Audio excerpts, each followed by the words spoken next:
बोलिए श्री आशुतोष महाराज की जय। सच्चे दरबार की जय। भगवत प्रेमियों, सभी के हृदय में बसे हुए शुद्ध परमात्मा को शुद्ध हृदय से नमस्कार नमस्कार नमस्कार। सभी के हृदय में बसे हुए शुद्ध परमात्मा को शुद्ध हृदय से नमस्कार नमस्कार नमस्कार।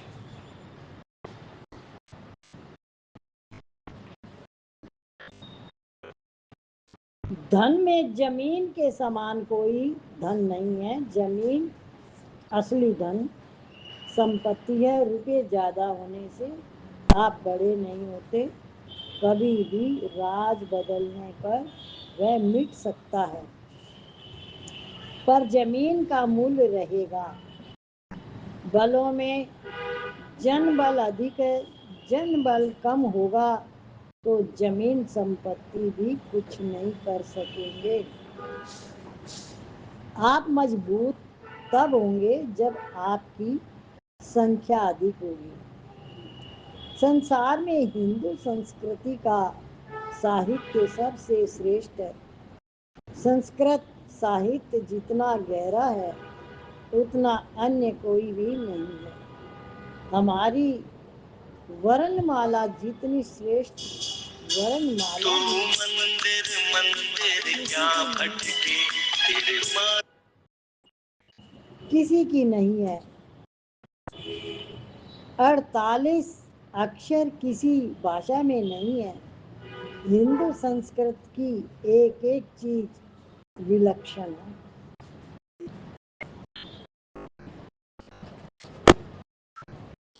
श्रोता, सरकार अनुचित रूप से टैक्स लेती है। यदि टैक्स न दे तो पाप लगेगा क्या? स्वामी जी, सरकार को टैक्स न देने से पाप नहीं लगता, प्रत्युत टैक्स से बचने के लिए झूठ बोलने से पाप लगता है। नहीं असत्य सम पातक पूंजा, गिरि सम होए की कोटिक गूंजा। मानस अयोध्या कांड 28 का तीसरा श्लोक। कम से कम अन्न और वस्त्र तो शुद्ध कमाई का ही होना चाहिए। मौन की अपेक्षा भी सत्य बोलने का अधिक महत्व है। मौन रहने वाले की अपेक्षा सत्य बोलने वाला श्रेष्ठ है। जीव परमात्मा का अंश है। चैतन्य अमल सहज सुख राशि है। इसको दुख सुहाता नहीं, परंतु इसको यह वहम हो गया कि सुख दूसरे से होता है। यह पराधीनता अगर यह स्वयं में स्थित हो जाए तो वह पराधीनता मिट जाए। क्या समझ में आया?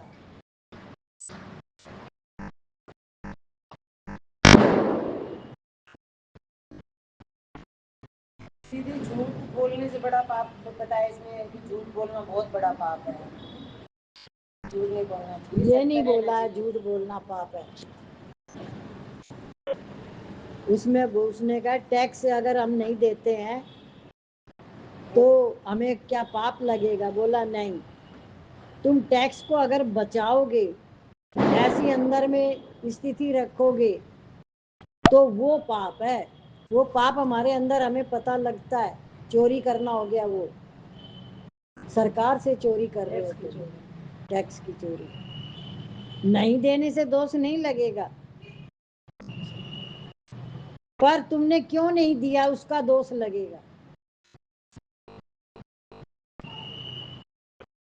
जो दूसरी बात आई पूछा उसी के लिए गया था।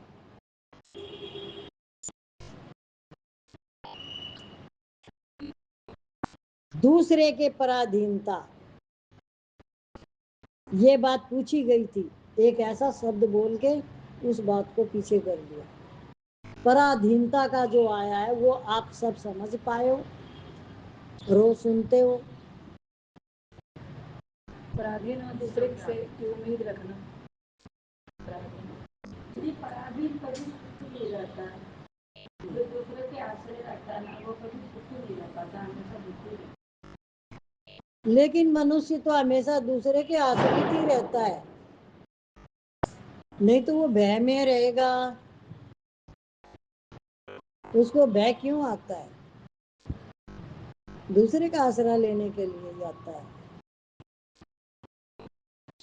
पराधीन सपने सुनना है, पराधीन दूसरे का आश्रय। देखो ये तो चौपाई है, आप क्या समझे, आप अपनी बात बताओ।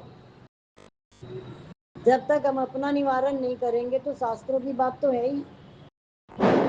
सत्संग में अपना निवारण होता है।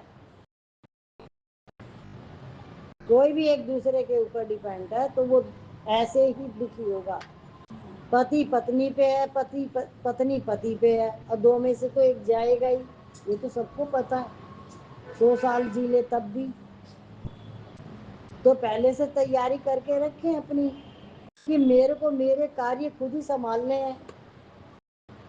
पराधीन सपने सुखनाई का अर्थ ये होता है कि दूसरे के सहारे अपने आप को न माने।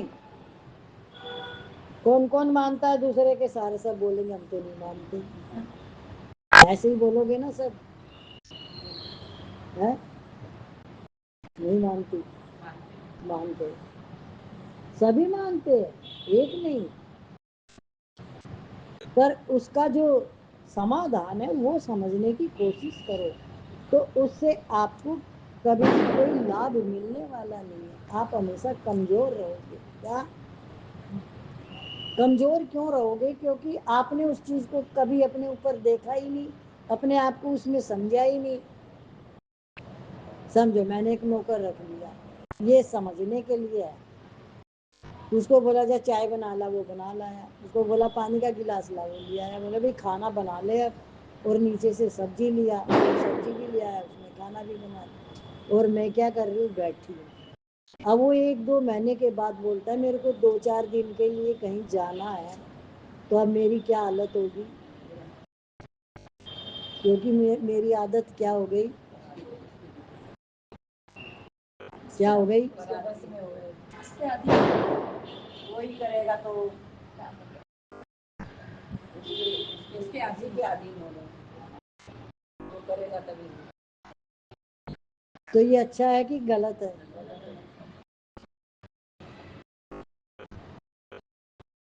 ये तो हमने एक उदाहरण दिया है नौकर का। कौन किसके ऊपर डिपेंड, कौन किसके सहारे से चल रहा है, वो तो आपकी अपनी अपनी बात है। तो इसलिए शास्त्रों को सुने और समझे, अपने जीवन में उतारें, लगाएं उनको। स्थित हो जाए तो यह पराधीनता मिट जाए। अमुक वस्तु चाहिए, यह पराधीनता है। अनुकूलता प्रतिकूलता की प्राप्ति में राजी नाराज होना पराधीनता है। मुक्ति स्वैत सिद्ध है, बंधन पराधीनता से है। शरीर संसार की जाति का है, मनुष्य का खास काम है सेवा करना और प्रभु को याद करना। सुखी दुखी नहीं होना है, जड़ का संग ही कुसंग है। हमें कुछ चाहिए ही नहीं, इस भाव से बड़ी मस्ती आती है। एक तो हमने कहा कि मुझे कुछ नहीं चाहिए, एक अंदर में इच्छाएं हैं कि मुझे ये भी चाहिए, ये भी चाहिए। तो वो बंधन में आ जाता है। जैसे ही उसकी इच्छा जागृत होती है तो वो बंध जाता है, और अपने ही आप से, अपने ही मन से बंध गया, किसी ने नहीं बांधा उसको। आज आप एक और बात सोचिए कि आपका काम कोई कहते ही कर देता है।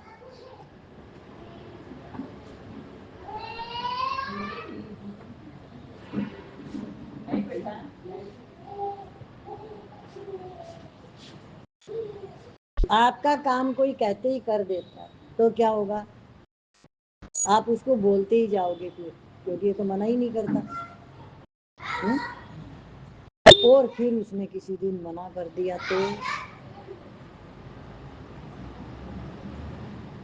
मना कर दिया तो अब क्या होगा? क्या होगा? तुमने कहा रोना आएगा, क्रोध आएगा, तो तुम दुखी होंगे। और भी कोई बताएगा कुछ?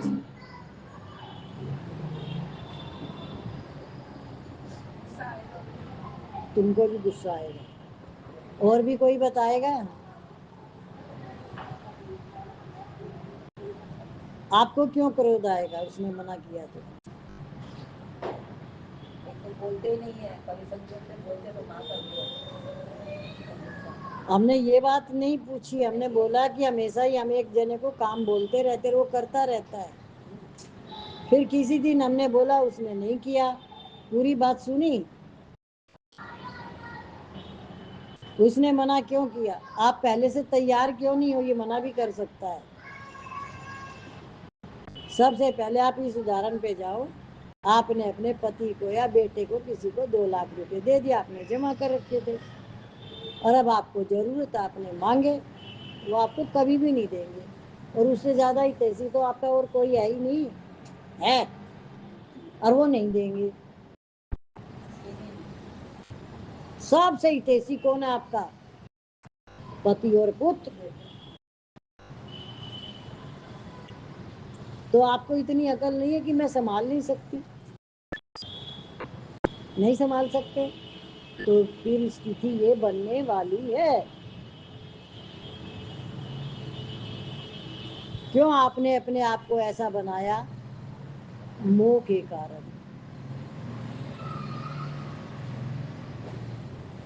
ये कर देंगे, बच्चे कर देंगे। कौन कर देंगे? बच्चे कर देंगे। वो मना थोड़ी कर रहे हैं, पर आप जैसा चाहोगे वैसा नहीं हो सकता। इंसान की अपनी इच्छा अलग होती है, दूसरे की इच्छा अलग होती है। हम जैसा चाहते हैं दूसरा वैसा नहीं करेगा। हमेशा याद रखना ये बात।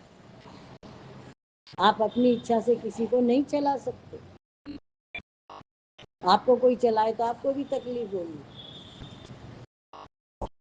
ये संसार ऐसे ही बना हुआ है, इसमें किसी का दोष है ही नहीं।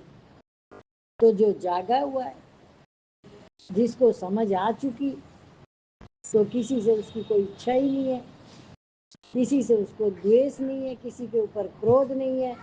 वो संभला हुआ इंसान कहलाता है, समझदार। वरना हमेशा किसके ऊपर वो उंगली रखता है? दूसरे, जबकि वो दोषी नहीं है। कौन दोषी नहीं है? सामने वाला दोषी नहीं है। तो दोष किस में है? इच्छा करने वाले। जो दूसरे आगे हो जाता है। कौन हो जाता है?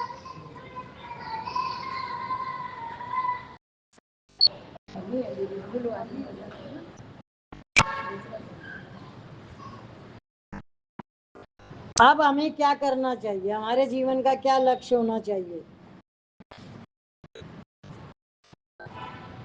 लक्ष्य के ऊपर जाओ आप, वो आपका काम करेगा। लक्ष्य। आप एक बात हमेशा दिमाग में रखो, जो भक्त होता है, जो भक्ति करता है, जो सिमरन करता है, जो साधना करता है, जो सेवा करता है, उसकी विचारधाराएं शुद्ध होती है, पवित्र होती है, और वो किसी से कोई इच्छा नहीं रखता। क्योंकि वो खुद क्या क्या कर रहा है? क्या क्या कर रहा है?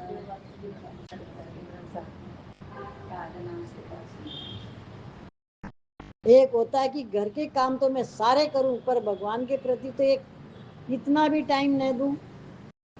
ये दीवार साफ नहीं हुई तो,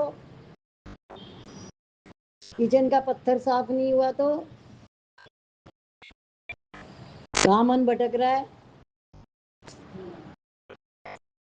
वो तो साफ हो गए, पर आपका चित्त तो शुद्ध हुआ नहीं। चित्त की शुद्धि के बिना आपको भगवान कैसे दिखेंगे?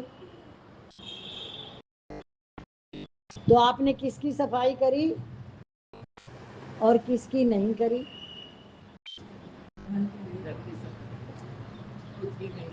वो घर आपको मिला हुआ है, आपने उसको ईंट पत्थरों को ही अपना मान लिया, अपने आप को अपना नहीं माना।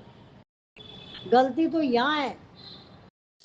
कोई भी काम करना, सेवा करना गलत नहीं है, पर अपने आप को तो जानो पहचानो। चित्त की शुद्धि, मन की निर्मलता, भक्ति,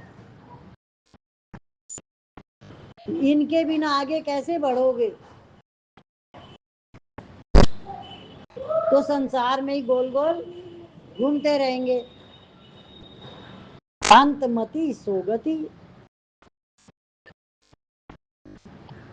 इसलिए हमारा मन कहाँ रहना चाहिए?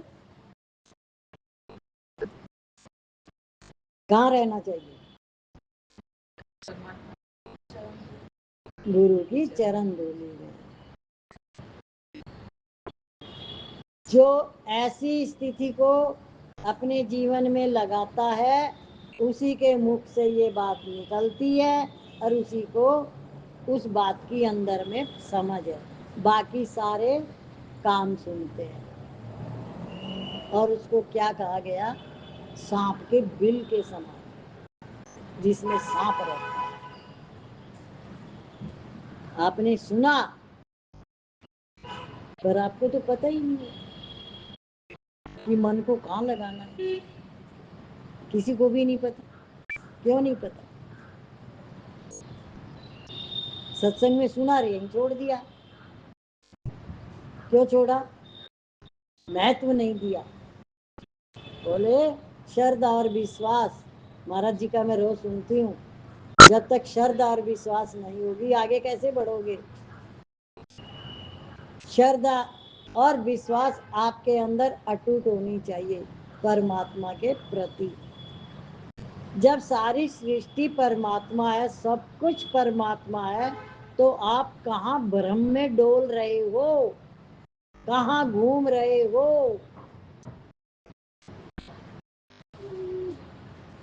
एक भजन की तरह गाना है गाइड का, यहाँ कौन है तेरा मुसाफिर, जाएगा कहाँ, दम ले ले घड़ी भर, ओसियाँ पाएगा कहाँ। तेरा आसियाँ है कहाँ? दम तो ले। उसने अच्छे अच्छे काम किए, फिर भी उसको धोखा मिलता गया गाइड में। बॉम्बे में मराठा मंदिर पे लगी थी, उतरी नहीं कैसे भी, कितने सालों तक। तो यहाँ कौन है तेरा, जिसको आपने मान रखा है? अगर उसका अंदर का भेद पता चल जाए तो फिर क्या करोगे? इसलिए भगवान ने ढक रखा है कि पता नहीं बताना, रहना इसी के साथ है। क्यों? लेन देन चुकती करना है ना, हिसाब।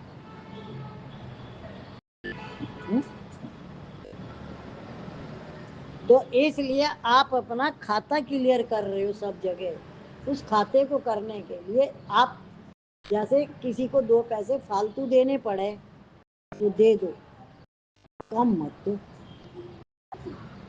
ऐसे ही हिसाब है इस खाते का। कोई तुम्हें 4 बात कहे तो सुन लो, उसको जवाब मत दो। दूसरा कोई आपसे क्या सेवा चाहता है, क्या चाहता है, वो आप समझ के करो, पर उससे इच्छा मत रखो। खाता क्लियर करना है तो, वरना आपको जो करना है करो, कौन मना करने वाला है? और आप उसी को ही कह सकते हो जो आपकी सुनेगा। किसी और को कह के तो बताओ। और जो सुन रहा है वो क्यों सुन रहा है? ये आपने कभी अंदर में धारण की बात है? समझा है कभी इस बात को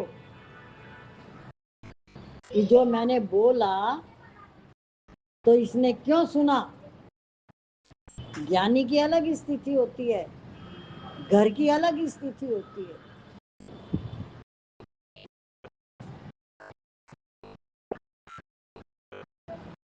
समझौता। लड़ाई से क्या मिलेगा? मिलेगा कुछ? तो वो आपकी 4 बात सुन लेंगे, पर आप सुनाना मत, सुन भले लेना, तो आपका खाता सही तरीके से क्लियर होएगा। और सुनाओगे, सुनोगे नहीं, तो खाते में और जमा होता जाएगा लेन देन, वो भी आपको ही चुकती करने हैं। आप सोचोगे मैं तो सत्संग जाती हूँ, अब मेरे ऊपर लाग नहीं है, तो गलती की वकील को तो एक सजा है, और वकील वही गलती करे तो डबल सजा है। सत्संग में गए तो आपको पता चला ना क्रोध नहीं करना चाहिए, तो आपको क्यों आया क्रोध? क्यों आया? क्यों आया? आया तो क्यों आया? ये तो खुद को जानना है, खुद को पहचानना है। और सभी के साथ ऐसी स्थितियां बनती है, कोई भी ऐसा नहीं है। ये जो मृत्यु लोक है, ये जो जहाँ हमारा जन्म आ रखा है, यहाँ ऐसा ही है। ये जो शरीर है 3 गुणों से है, रजोगुण, तमोगुण और सतोगुण। इसके अंदर ये तीनों गुण रहेंगे। आपको बाजी जीतनी है तो अपने मन को जीतो, संसार को नहीं जीतो, अपने आप को जीतो। कोई चीज आपको बहुत स्वाद लगती है पर बॉडी को नुकसान करती है, उस पर आपका कंट्रोल है कि नहीं है? अगर कंट्रोल है तो आप ठीक रहोगे, कंट्रोल नहीं है तो आपको बीमारी आएगी। ये एक समझने के लिए बात है, बाकी और कितनी क्या है सुबह से रात तक। पहले हम संग करेंगे, सबकी बातें सुनेंगे, फिर बीच में बोलेंगे, और बोलेंगे तो सामने वाले को हमारी बात पसंद नहीं आई तो उसको पसंद करवाने की कोशिश करेंगे। करते हैं हम ऐसा, तो क्या मिलेगा? मैं ही सही हूँ, चुप रहोगे तो आपको सही गलत से कोई लेना देना नहीं है, वरना आप कहोगे मेरे को नीचा दिखा दिया। आप बोलते नहीं तो नीचा ऊंचा था ही नहीं, हुआ नीचा ऊंचा कहीं, क्योंकि आप तो मौन में आपने कुछ कहा ही नहीं। जैसे मैंने कहा भैया मेरा फुल्का बना देना, और उसने पराठा बना दिया, और मेरे को तो परेशानी हो गई, मेरी बात ही नहीं सुनी, और आपने सोच लिया कि अरे वाह पराठा बन गया, अब आप खुश हो गए। क्या समझ में आ रहा है? ये संसार जैसा है वैसा ही रहेगा, पर आप अपने मन को जीत लिया तो जग जीते, मन जीते जग जीते, मन के हारे हार, और मन के जीते जीत। तो मन सत्संग में आने के बाद ही आप जीत सकते हो, वरना ये मन तो कभी भी हाथ में आने वाला नहीं है। ये तो सही को गलत, गलत को सही बना देगा तुरंत। कोई भी 2 जने आए झगड़ते हुए आपके पास, आप वहीं खड़े थे, तो आपको बोले देखो इसने ऐसे कहा उसने ऐसे, आप बीच में पड़ गए। आपने सोचा ही नहीं मेरा तो लेना देना ही नहीं है। बोले क्या बात है? क्योंकि ये मेरा स्वभाव था, खत्म ही नहीं हुआ था। उनकी पंचायती सुनी, वो तो दोनों भाग गए, और मेरा दिमाग कहाँ गया?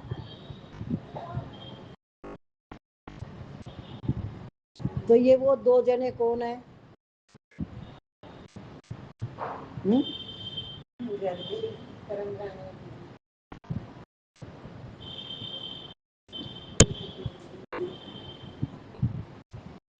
कितना अंधेरा है, कितना अंधेरा, लाइट जलाओ अपनी।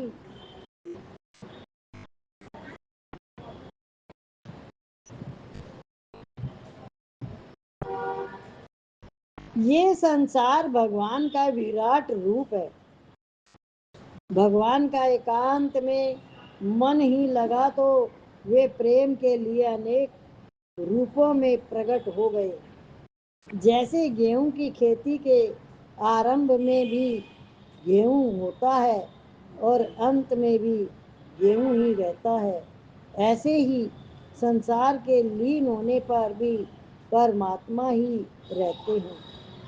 देखो, हमारे मन के अंदर जिस दिन स्थिति ऐसी हो जाती है, वैराग्य मिलती, तो हम भागते हैं कि भगवान को कहाँ ढूंढूं, कैसे करूं, क्या। तो जो वैरागी होते हैं वो घर छोड़ देते हैं। वो जगह, जैसे बुद्ध भगवान थे, जैसे योगी मठ मठ में गया, ऐसे जिनके अंधेरा मिटना होता है उनको रास्ता मिलता है। तो आप ये सत्संग है, इससे आपको बहुत कुछ मिल सकता है, पर श्रद्धा और विश्वास आपकी अटूट होनी चाहिए। और शब्द समझ में न आए, वाणी समझ में न आए, लिख के लाओ क्वेश्चन कि ये बात मेरी समझ में नहीं आई और ये मुझे समझना है। तो आपको पहले तो जिज्ञासा जागी, तब आपने लिखा, तो वहां से आपकी एंट्री हुई। कहाँ स्थापना कहाँ करी आपने? अपने अंदर। जिस दिन जिज्ञासा हुई उस दिन आपने अपने अंदर एंट्री करी है, खुद के अंदर, वरना बाहर ही बाहर है सब कुछ। पर जिज्ञासा जागी तो आपने एंट्री। जैसे भूख लगती है ऐसी जिज्ञासा भी होती है। तो ये जब ही आपके अंदर जिज्ञासा उत्पन्न हुई और आपका मन भागने लगा, मैं कहाँ जाऊं, भगवान को कहाँ खोजूं, कैसे करूं, कौन मुझे बताएगा, क्या करूं। अब ये मन कैसे टिके, क्योंकि ये अलग दिशा में जा चुका, संसार अलग है, परमार्थ अलग है। वहां के लिए आपको, जैसे मुझे महाराज जी मिले, वो स्थिति हुई तभी मिले, नहीं थोड़ी मिलते। चाहिए कुछ, चाहिए कुछ, चाहिए, खाली हो गया सब मन के अंदर, सब कुछ कुछ चाहिए, तब महाराज जी मिले। अब जब भी मन में कुछ होता है तो महाराज जी बताते हैं रास्ता कि ऐसे करो। हमेशा कहते महाराज जी समाधि में, मैं कहती हूँ महाराज जी सबके अंदर बैठे हुए हैं, गुरु कहीं जाता ही नहीं। गुरु आना कठिन है, फिर गुरु कहीं नहीं जाता। यदि आपकी श्रद्धा अटूट है, विश्वास है, इसलिए आपने जो जो जिस जिस तरीके से परमात्मा से अपना चित्त लगाया, मन लगाया, प्रेम किया भगवान से, तो वो श्रद्धा आपकी आगे अंकुरित होती जाएगी, फल निकलने शुरू हो जाएंगे। फिर एक दिन आप सबको बताओगे मुझे ये अनुभूति हुई, मुझे ये अच्छा लगा। सारी चीज अच्छी लगेंगी, एक भी खराब नहीं लगेगी, क्योंकि खराब तो कुछ है ही नहीं। तो खराब क्या है? हमारी सोच। तो जब सब कुछ अच्छा है तो जीवन कितना अच्छा है? जीवन अच्छा है, आनंद और शांति। आप करोड़ों रुपए से भी शांति नहीं खरीद सकते। जो सत्संग से आनंद और शांति मिलता है वो किसी भी तरीके से आप बाहर खरीद नहीं सकते। और ये आपकी पर्सनल कमाई है, आपके साथ रहेगी। आप जितनी मेहनत करोगे अपने ऊपर, ये धन आपके साथ ही रहेगा। जड़ चेतन स्थावर जंगम सब एक ही है, शरीर से केस नख निकलते हैं, ऐसे ही चैतन्य से जड़ पैदा होता है।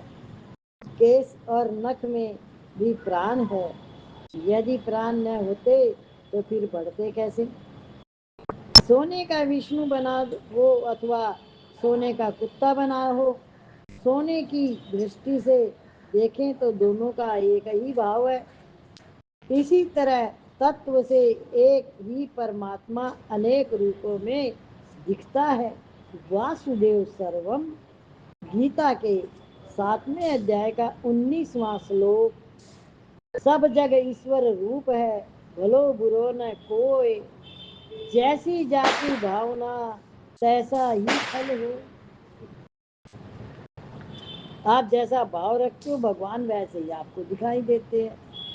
देखो, अगर आप बात को कैच करते हो, आपके ऊपर अपनी खुद की कृपा है, तो कैच करने के लिए रोज आप सत्संग में सुनते हो। एक बोर्ड है, उस पर कुछ भी लिखा हुआ नहीं है, वो है आत्मा, और वो मैं हूँ, वो आत्मा मैं हूँ। जहाँ कुछ भी नहीं लिखा हुआ, अब आप उस पर क्या लिखते हो?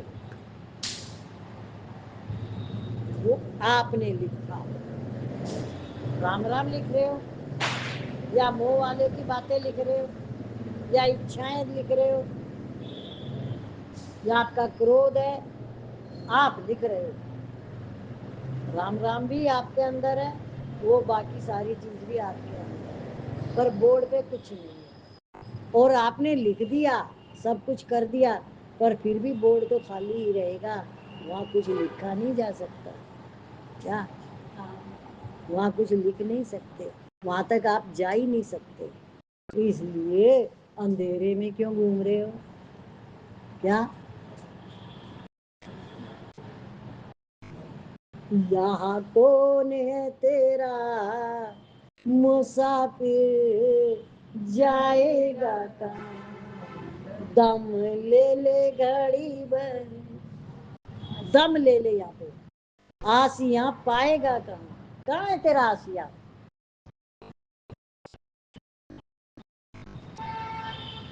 तो मनुष्य दम तो लेता नहीं है, भागम भागने लगा रहता। तन से न भाग सके तो मन से भाग लेता है। उसका क्या? वो तो बिस्तर पे लेटे बैठे सब तरह से भाग सकता है, और किसी के भी पीछे भाग सकता है।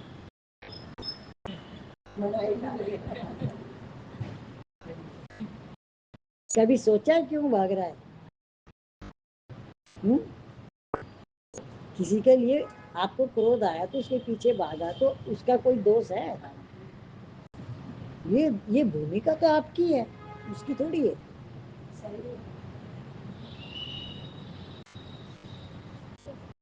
क्षमा करना सीख जाओ, बच जाओगे उसी टाइम।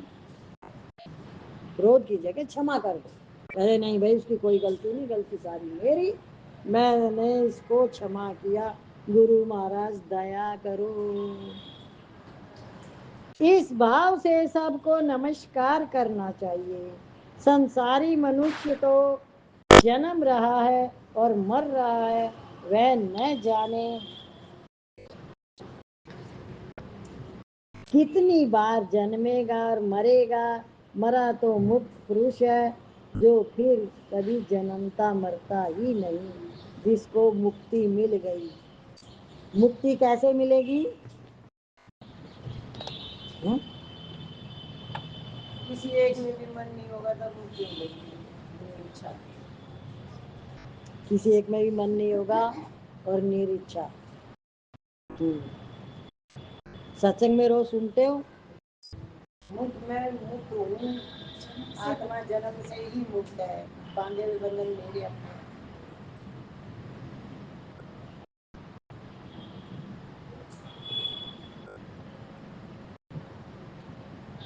जब भी आपके अंदर कोई बंधन आता है मन में, तो विचार करो कि मैं मुक्त आत्मा हूँ, मेरी आत्मा में कोई विकार नहीं, मैं शुद्ध आत्मा हूँ। वो है आपका मन, आप उस मन को कह रहे हो, क्योंकि मन, बुद्धि, चित्त, अहंकार, ये आपका सूक्ष्म शरीर है, यही जन्म मरण में लेके जाता है, और यही ब्रह्मा जी से उत्पन्न हुआ है। इसीलिए कहा गया, ईश्वर अंश जीव अविनाशी, चेतन अमल सहज सुख राशि। हे मानव, तू सुखों की खान है, क्योंकि तू मुझसे उत्पन्न हुआ है। किससे हुआ? ब्रह्मा जी से। उन्होंने संकल्प किया एक से अनेक हो जाऊं। तो हम किसका अंश हैं? ईश्वर अंश। और ये सच है, ये सच है।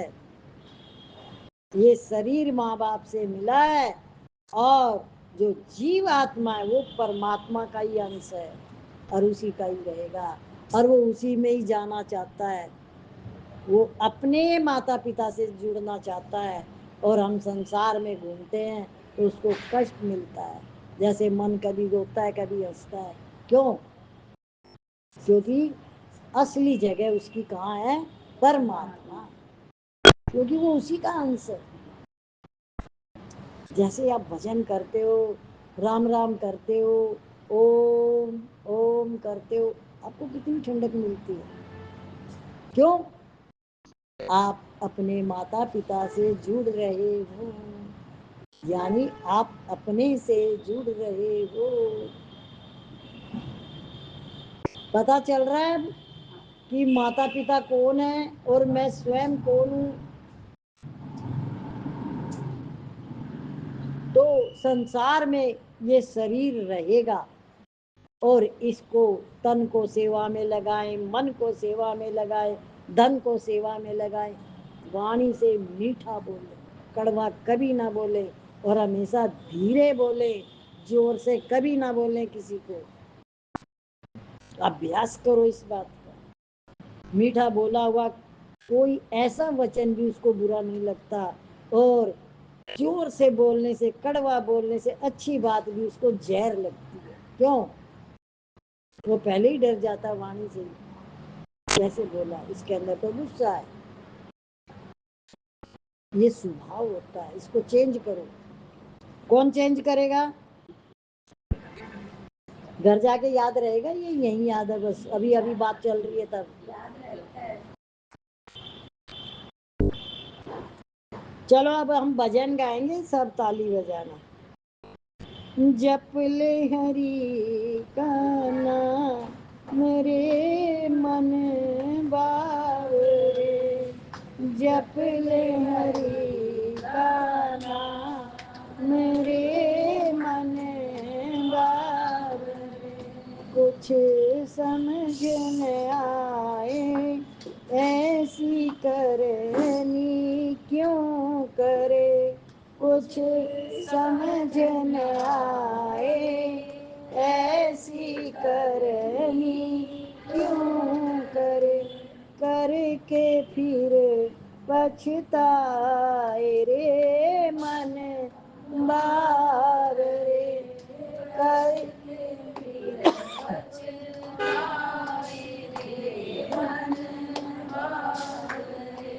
जप ले हरि का नाम रे मन बावरे।